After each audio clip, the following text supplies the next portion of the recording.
샬롬, 하나님의 평강이 여러분의 삶에 가득하시기를 바랍니다. 여러분들도 많은 모임들을 가지고 계시죠. 요즘 코로나로 인해서 대면 모임이 어렵지만 덕분에 우리의 삶의 스타일이 조금씩 바뀌어서 온라인으로 많이들 만나고 줌으로 대화하고 이런 일들이 잦아졌습니다. 예전에는 100명, 200명씩 모여서 세미나를 하던 것이 동영상 찍어서 올리면 1000명도 2000명도 볼 수 있는 시대가 되었고, 그런 게 어느 정도 익숙해지긴 했습니다.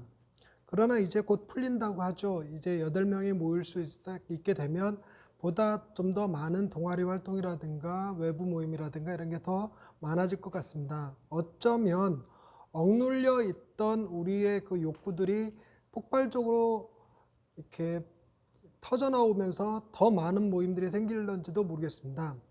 어쩌면 우리가 다시 모여서 만나면 조금씩 변해 있는 것을 보게 될 수도 있겠어요. 1년 반이 넘는 긴 기간 동안, 거의 1년 반이 넘는 기간 동안 못 보다가 본 사람들이기 때문에 예전과는 많이 달라져 있지 않을까, 저도 좀 변하지 않았을까 이런 생각을 해봅니다. 그런데 이런 모임에 참여해 보면요, 여러분, 묘하게 너무 좋고 행복하고 즐겁기는 하지만 조금 뭐가 아쉽다 이런 거 느끼신 적 없나요? 저는 그런 걸 종종 느낍니다. 목사님들끼리 모여서, 뜻이 맞는 사람들끼리 모여서 맛있는 음식 먹으면서 대화를 나누는데 그 안에서 너무 행복하고 좋은데, 그러나 이거보다 조금 더 좋았으면 좋겠다라는 생각을 갖게 되는 경우가 종종 있습니다. 이를 가리켜서 C.S. 루이스는 우리 안에 이 세상에서 채울 수 없는 어떤 갈망들이 있다라는 표현을 썼습니다. 여러분, 정말 그런 갈망이 있는 것 같아요. 5성급 호텔에 가서도 거기서 뭐 이렇게 그 룸 서비스로 음식을 배달해서 먹어도 뭔가 조금 아쉬워요. 뭔가 조금 불편해요. 이런 것들이 있습니다. 가만히 생각해 보면 어쩌면 모임 안에서 완전히 그 모임이 내 뜻대로 돌아가지 않는 것 때문에 스트레스를 받을 수도 있고, 5성급 호텔에서는 이게 다 얼마짜리야 하는 생각 때문에 불편할 수도 있을 것 같기는 합니다만, 어느 작가가 이런 표현을 썼더라고요. 어릴 적에 엄마 등에 엎여 있는데 그 상태가 너무너무 행복하고 좋기는 하지만 묘하게 알 수 없는 엄마와 자기 사이에 얇은 막이 느껴지더랍니다. 그 얇은 막이 뭔지는 모르겠는데 되게 슬퍼서 엄마 등에 엎여 있으면서도 울었다고 그래요.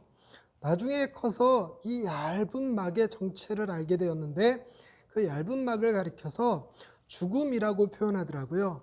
어머니가 너무너무 좋고 그 안에서 안식을 하고 쉼을 누리지만 그 어머니가 영원한 존재가 아니잖아요. 언젠가는 이별을 해야 되는 존재인데 그 이별이라고 하는 것, 영원한 시간 동안 같이 할 수 없다라는 얇은 막이 느껴졌었다는 것입니다.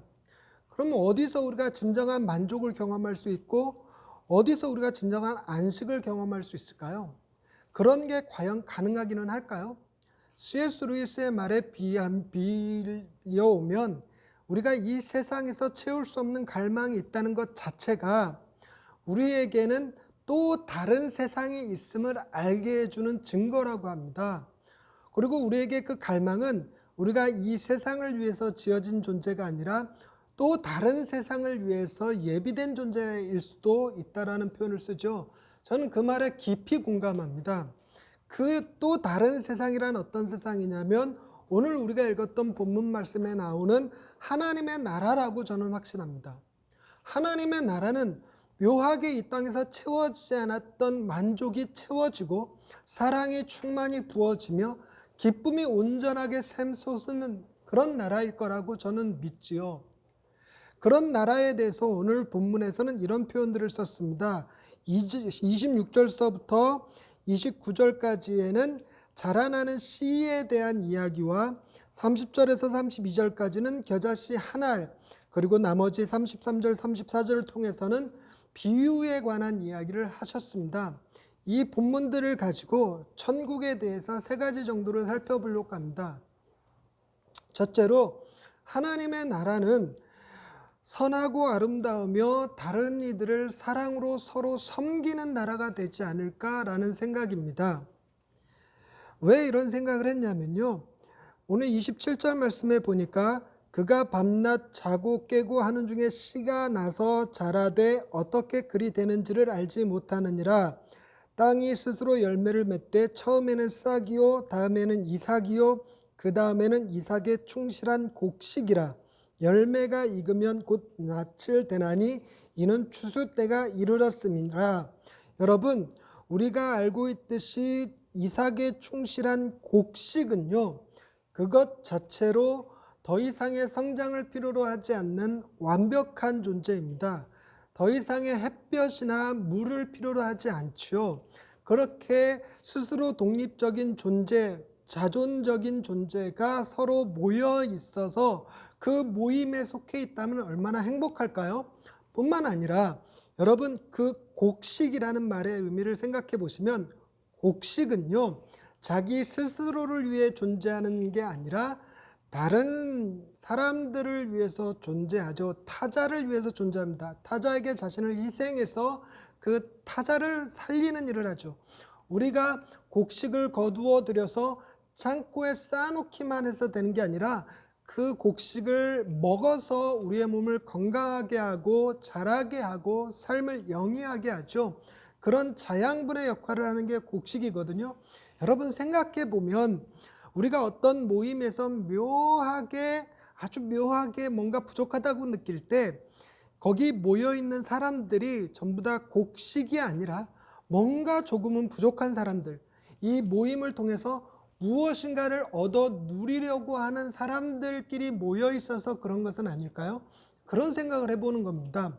그래서 하나님의 나라는 어떤 부족함이 없는 사람들, 더 나아가서 다른 이들을 사랑으로 섬길 준비가 되어 있는 사람들이 다 같이 모여 있다면 얼마나 행복한 곳이 될까요? 저는 하나님의 나라가 그런 곳일 거라고 믿고 있습니다.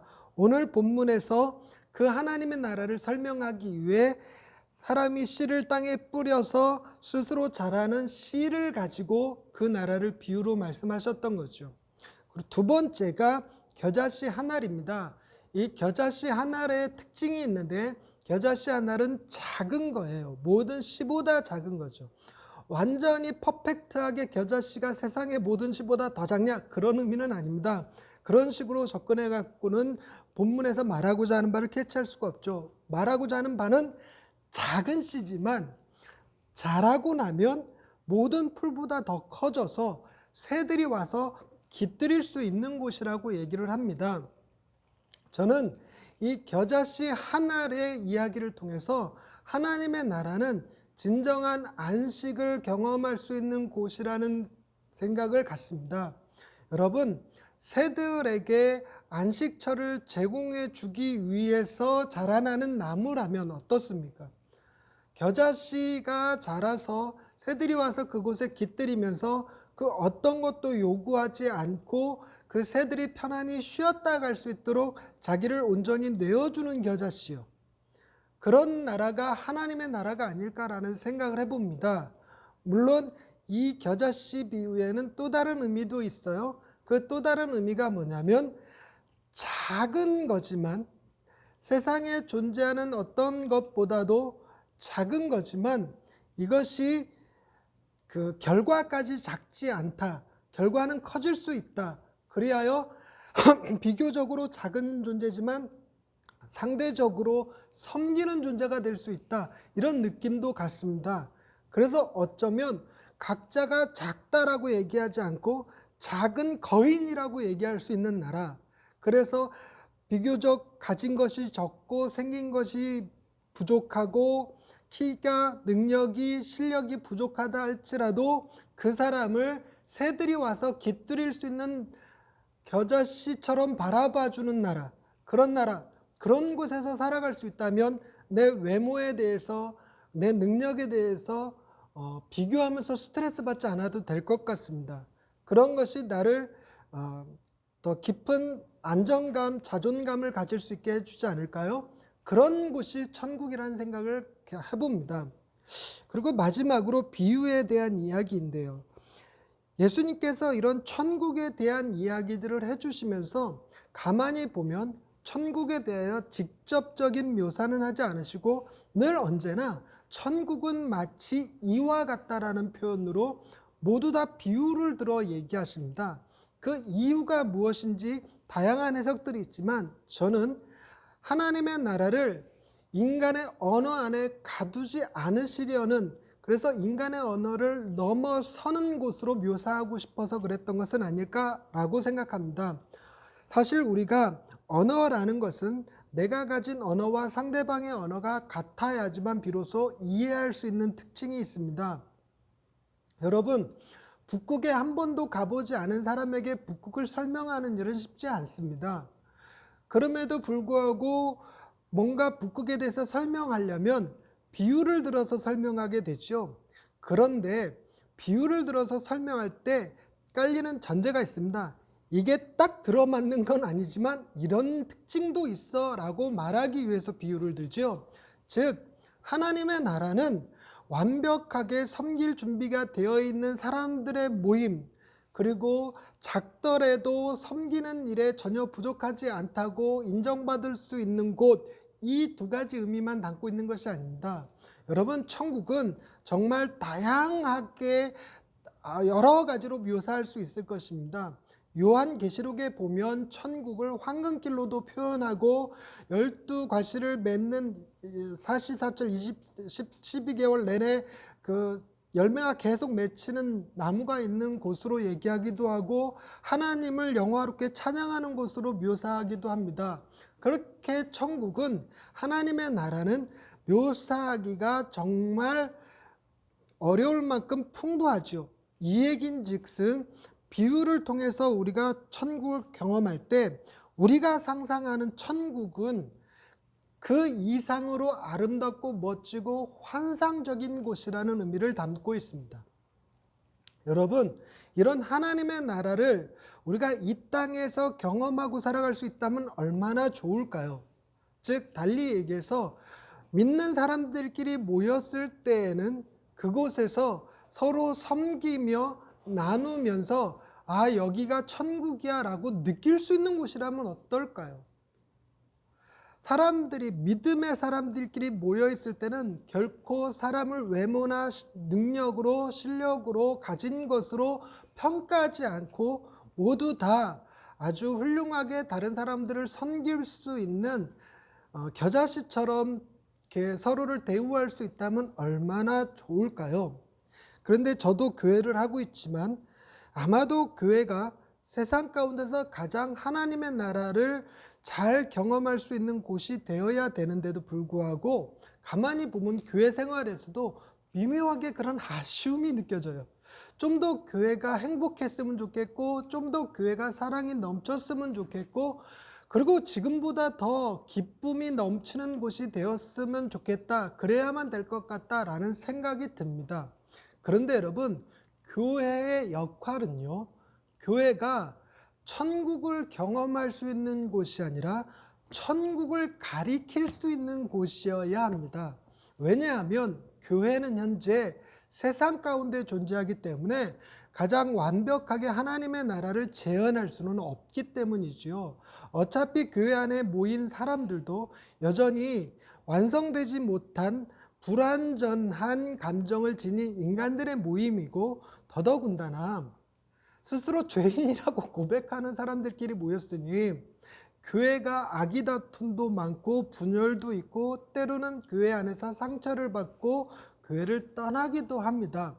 그러나 교회가 놓치지 말아야 될 것은 교회는 부족할지라도 교회에서 이야기하는 하나님의 나라는 완전한 곳임을 가르칠 수 있어야 되겠죠. 그럼 그런 생각을 해봅니다. 그럼 이 땅에서 누리지 못했던 우리의 갈망, 채우지 못한 갈망은 어떡할까? 여러분, 우리가 묘하게 채우지 못한 갈망은요, 엉뚱한 곳에서 화를 일으키는 경우가 많습니다. 무슨 얘기냐면 온전히 채워지지 못한 만족을 채우기 위해서 혹 저것이면 만족할 수 있지 않을까? 집이나 차나 혹은 운동이나 쾌락적으로 눈을 돌려서 엉뚱한 곳에서 만족을 찾으려고 합니다. 묘하게 사람의 이 만족이라는 것은 일시적으로 한 번은 채워집니다. 그래서 여러분, 우리가 핸드폰을 새 거로 바꾸면 한 2, 3일 참 만족스러워요. 그러나 시간이 지나면 우리가 경험한 만족보다 조금 더 큰 만족을 원하게 되어 있습니다. 쾌락도 마찬가지죠. 이게 너무너무 비싸고 좋은 술이야 하고 그 술을 마셨는데 이거보다 더 좋은 술은 없을 것 같아 라고 하고 마셨는데 어느 순간 지나고 나면 이거보다 좀 더 비싸고 좋은 술이 있지 않을까 하고 찾게 된다는 것이죠. 그리고 그 술을 맛보게 되면 이전에 꽤 맛있다고 느꼈던 술이 맛이 없어진다고 그래요. 제가 경험했다는 얘기는 아닙니다. 그런다고 하더라고요. 차도 마찬가지죠. 이 정도 차면 너무 만족할 것 같은데 막상 타고 다니다가 이거보다 조금 더 좋은 차를 한번 타보기라도 하면 이 차는 마음에 안 드는 일이 생깁니다. 애들 데리고 옷이나 신발이나 사러 가면 어른들도 마찬가지지만 왜 좋은 신발, 조금 더 좋은 옷 보고 나면 그거보다 약간 싼 옷들은 눈에 안 들어와요. 그래서 애초에 좋은 옷은 안 보는 게 도움이 될 때도 있기는 합니다. 인간의 특성이 그렇다는 거예요. 만족할 줄 모릅니다. 채워지지 않습니다. 기쁨이요, 사랑이요, 영원하지 않습니다. 그런데 이런 것들을 교회는 어떻게 해결하냐면 우리의 이 기쁨과 만족이 세상에서 채워지지 않는다는 사실을 알게 해주고 채울 수 있는 나라가 온다라는 것을 가르쳐 주는 겁니다. 우리는 거기에 희망을 두는 거죠. 우리의 만족과 기쁨을 이 세상에서 잠시 보류하면 더 나은 세상에서 온전히 경험하게 될 거라는 것을 믿는 거예요. 그런데 그 기대만으로 묘하게 만족이 채워지지 않는 것이 설레임으로 바뀝니다. 여러분, 유럽이라는 나라가 막상 가보면 우리나라보다 살기 어렵고 불편한 곳일지라도 가기 전까지 느끼는 설레임이 있잖아요. 그래서 갈 수 있다라는 생각과 언젠가는 간다라는 생각이 지금 현재의 우리의 불만족스러움, 우리의 고난, 고통, 아픔, 슬픔, 눈물들을 묘하게 기대와 희망과 설렘으로 바꿔주는 그런 역할을 하는 것이 하나님의 나라입니다. 우리에게 이 시대가 요구하는 것은 진정한 희망이거든요. 어머니 품에 안겨 있어도 묘하게 느껴지는 그 얇은 막이 사라지게 되는 곳, 그런 곳이 있기 때문에 잠시의 엄마와의 이 이별을 견딜 수 있게 하는 힘, 그게 바로 하나님의 나라라는 것입니다. 그럼 그 하나님의 나라는 어떻게 갈 수 있을까요? 또한 그 나라는 왜 그토록 완벽한 나라일까요? 여러분, 그 나라에 우리는 들어갈 자격이 없습니다. 완벽한 나라에 완벽하지 못한 저희들이 가면 오히려 완벽한 나라를 망칠 수 있지요. 가장 섬길 준비가 다 되어 있는 사람, 얼마든지 자기를 희생하여 다른 사람들을 살릴 마음이 있는 사람들이 모여야 천국인데, 새들이 날아오는 걸 귀찮아하고 내 자신을 내어주는 일이 불편하고 손해라고 느끼는 사람들이 그 천국에 갈 수 있는 것은 분명 아니겠죠. 근데 그 천국은요,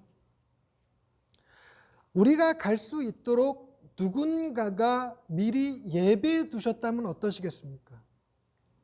여러분, 천국에 대한 이야기를 하면서 예수님은 묘하게 그 안에 십자가와 부활의 의미를 담아 두셨습니다. 여러분, 한 알의 씨를 땅에 뿌려서 그 씨가 자랄 수 있으려면 먼저 죽는 것을 경험해야 합니다. 하나님의 나라는 가장 온전하시고 완전하신 하나님의 아들 예수 그리스도의 죽음을 토대로 세워져 있습니다. 뿐만 아니라 그분이 다시 살아나심으로 곡식이 되어 자신을 우리에게 내어주시는 방식으로 그 하나님의 나라가 만들어졌다는 거죠. 즉 하나님의 나라는 예수 그리스도의 십자가와 부활을 토대로 하여 세워져 있는 나라라는 의미입니다. 놀랍게도 그 하나님의 나라는 예수 그리스도께서 행하신 일을 내 마음에 믿고 기뻐하며 감사하는 사람들이 들어갈 수 있도록 설계되어져 있습니다. 그것이 감사입니다.